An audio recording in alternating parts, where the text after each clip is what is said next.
l'unité de lutte contre la corruption.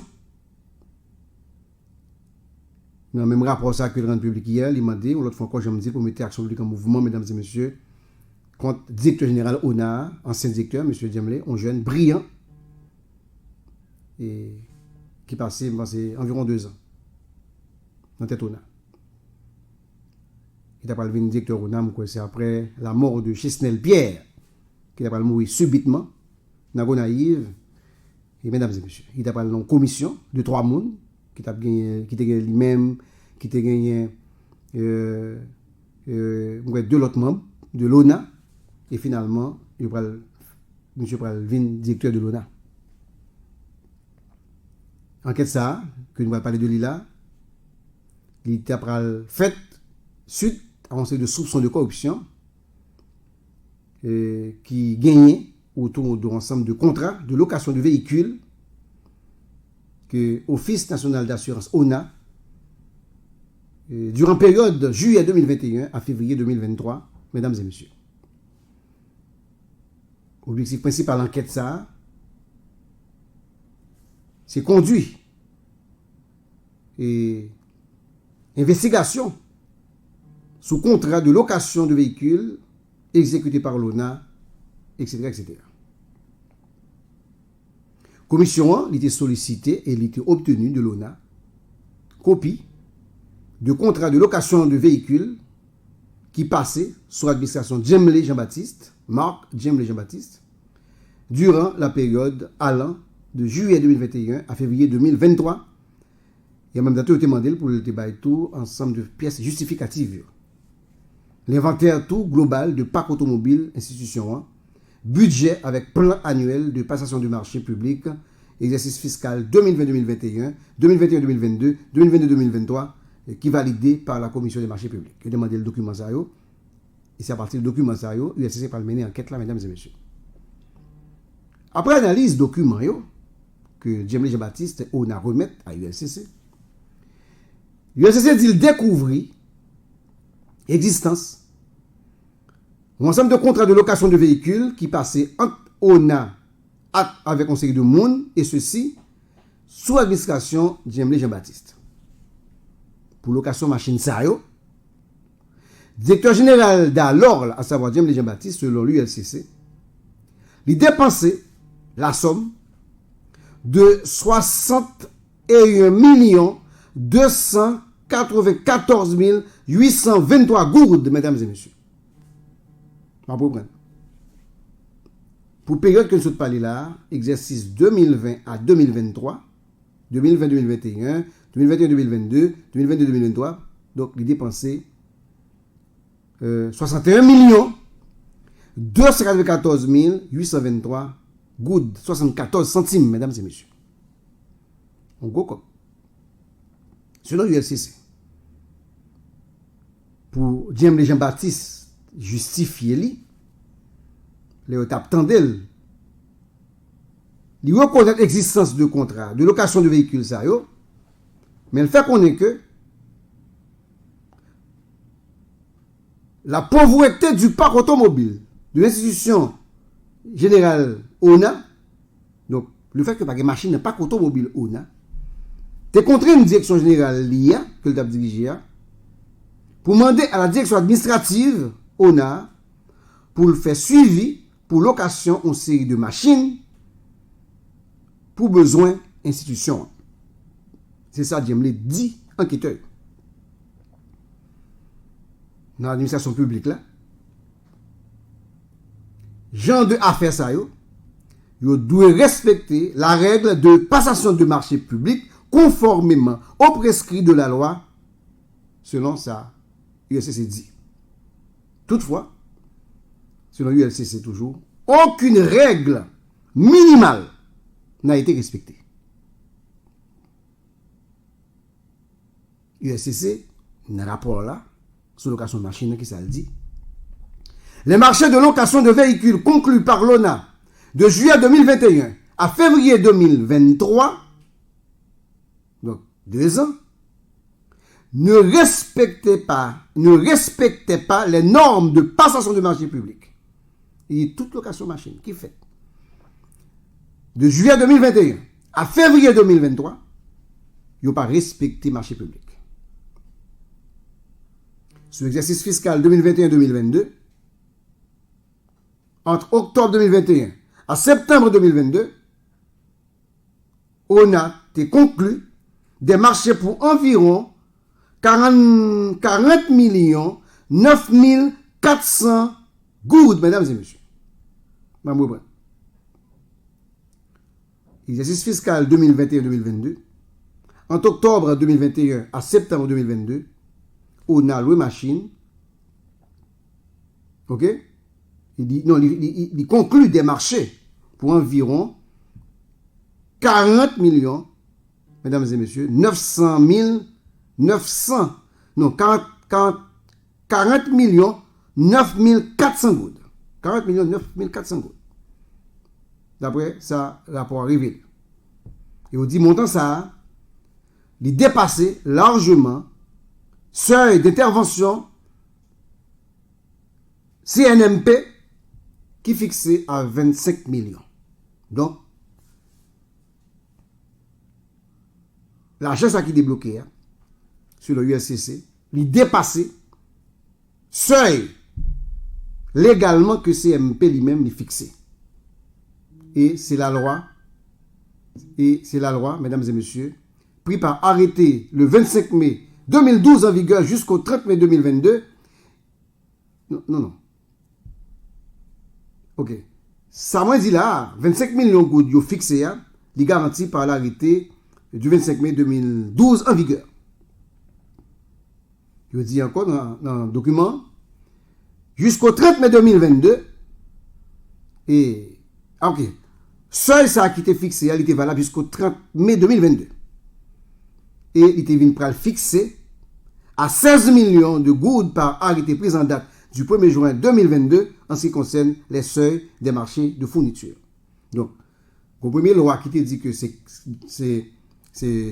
25 millions, qu'on a une loi qui vient fixer, mesdames et messieurs, à 16 millions. Par rapport à la situation ça, et étant donné que marché ça, il était sous contrôle a priori de la Commission nationale des marchés publics CNMP, comme l'accoutumé, M. Marc Jemlé Jean-Baptiste, lui morcelé, saucissonné le marché et conclut des marchés directement avec cette entreprise. Je dis que pour Jemlé capable de soustraire en bas principe ça, au lieu de faire contraire, gros combat avec un seul monde, il coupe petit morceau à différentes entreprises, mesdames et messieurs. C'est l'USCC qui a parlé. L'autre bagaille que l'USCC dit, il constate que contrat qui conclut entre l'ONA et différentes entreprises location véhicule, il n'est pas approuvé par la Cour supérieure des comptes et du contentieux administratif. Pour l'USCC. Il s'agit de manque flagrant et constitue une grave violation des dispositions de l'article 204 de la Constitution et celle des articles 131, 148 et 153 du décret du 17 mai 2005 portant organisation de l'administration centrale de l'État, mesdames et messieurs. De ce fait, M. Jemlé Marc Jean-Baptiste avait décidé sciemment de violer la législation haïtienne en cette matière, estime l'ULCC. Encore, c'est pas moi, c'est l'ULCC. Un autre fait qui est très troublant pour l'ULCC, mesdames et messieurs, c'est que vous constatez que le conseil de machines que vous louez, vous constatez, mesdames et messieurs, que certains véhicules loués par ces entreprises, ils ont différents propriétaires. C'est le cas, par exemple, d'un véhicule Toyota Prado blindé immatriculé AA 22917, loué par la compagnie Ebenezer Rent-A-Car, pourtant inscrite au nom de Woody Trésil, identifié au NIF 004 540 580-9, et la Mazda BT50, immatriculée LO 00061, louée par la compagnie VP Amored Services Rent-A-Car, mais enregistrée au nom de First Step Car Rental. Durant cette période, pour ces véhicules, M. James Jean-Baptiste avait décaissé la somme de 22 855 800 gourdes, révèle le rapport. Les véhicules loués par l'ONA, selon le rapport, n'ont pas tous des plaques d'immatriculation location. Ils n'ont pas de machines louées qui ont une plaque d'immatriculation là-dedans. Certains là-dedans ont des plaques là-dedans qui sont plaques privées. Dans ce sens, l'ONA n'a pas versé à la DGI les taxes prélevées sur ces contrats de location de véhicules. Donc, comme les l'ONA loué machines pour le verser à la DGI, il n'est pas versé. Ok? Et fait admis par James Jean-Baptiste lors de son audition, et James était d'accord ça. De plus, la commission d'enquête révèle également que les ressources financières et matérielles de l'ONA ont été mal gérées sous la direction de James Jean-Baptiste, mesdames et messieurs. Ce dernier s'est servi d'un programme dénommé Car Plan pour prendre illégalement intérêt.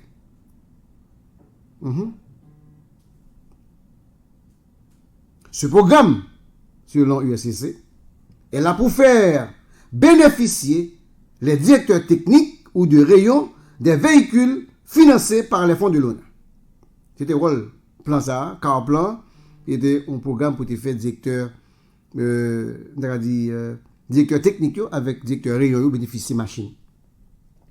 Programme ça, il était visé tout pour te résoudre problème véhicules que l'ONA t'a confronté à l'époque là, etc., etc.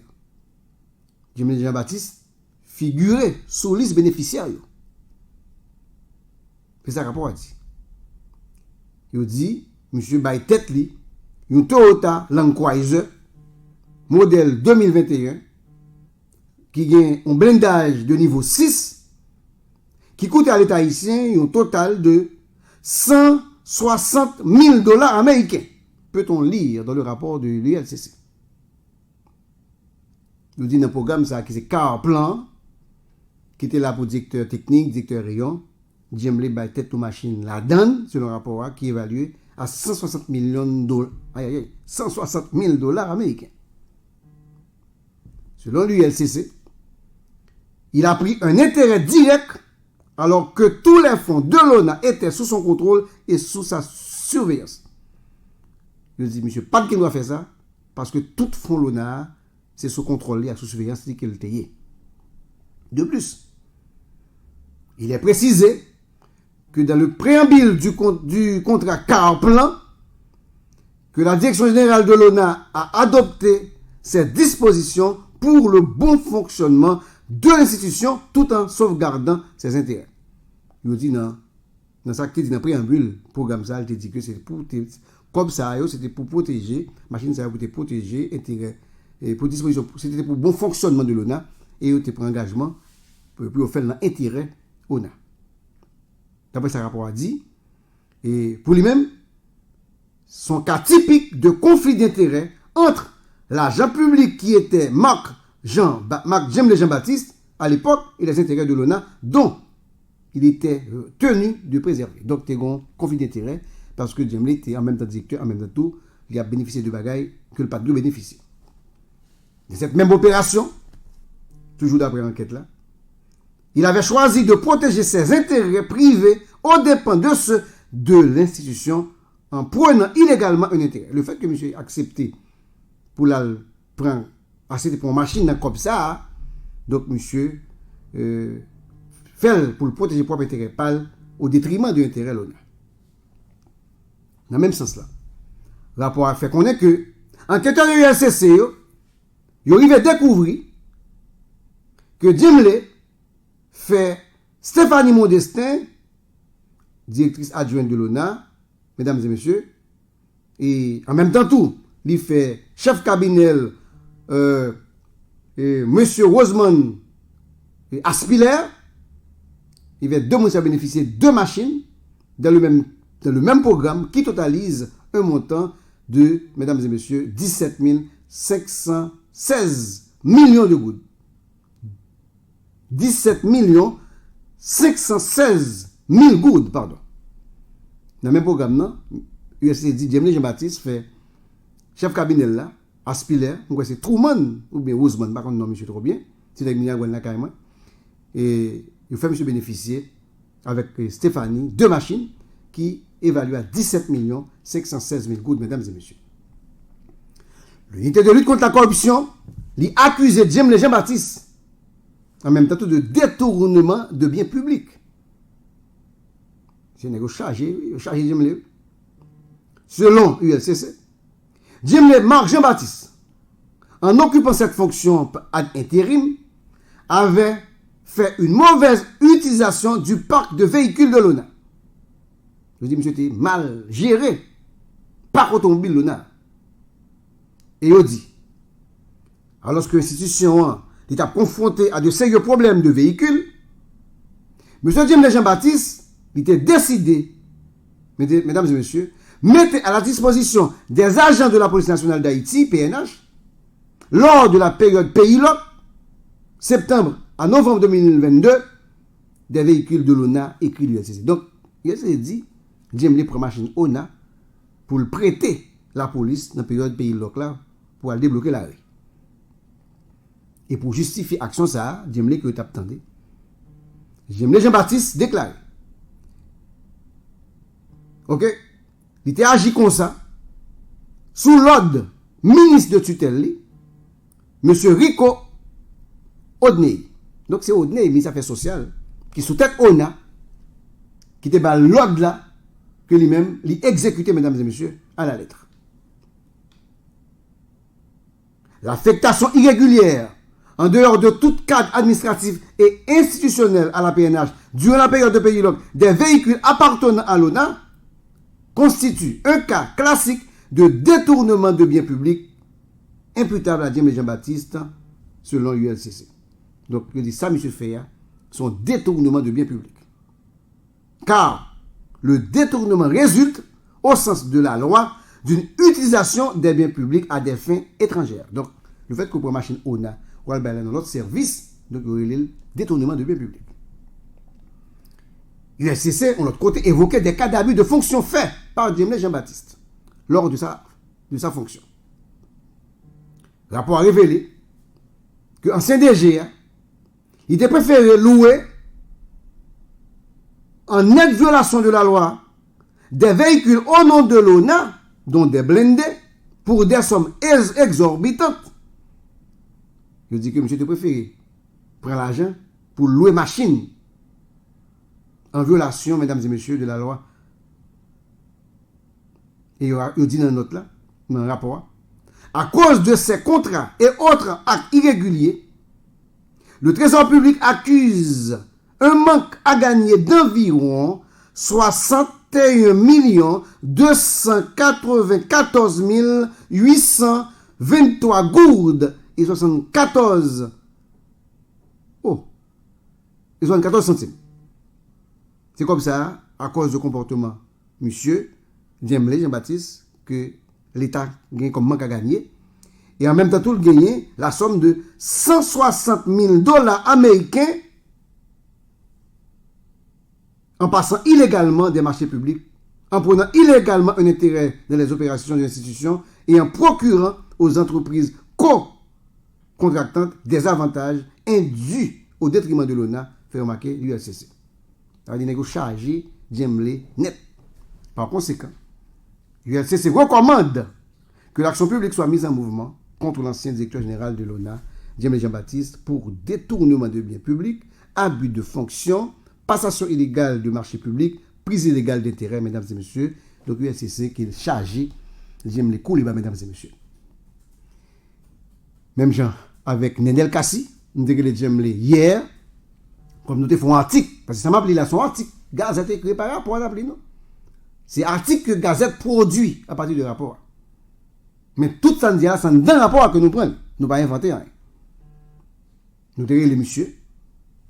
Nous avons parlé de Jemle Jean-Baptiste pour nous dire que nous avons un article sur la partie de rapport sur lui et que l'espace est libre, s'il a besoin, prendre le contre-pied, dénoncer ou bien refuter l'accusation pour le faire mesdames et messieurs.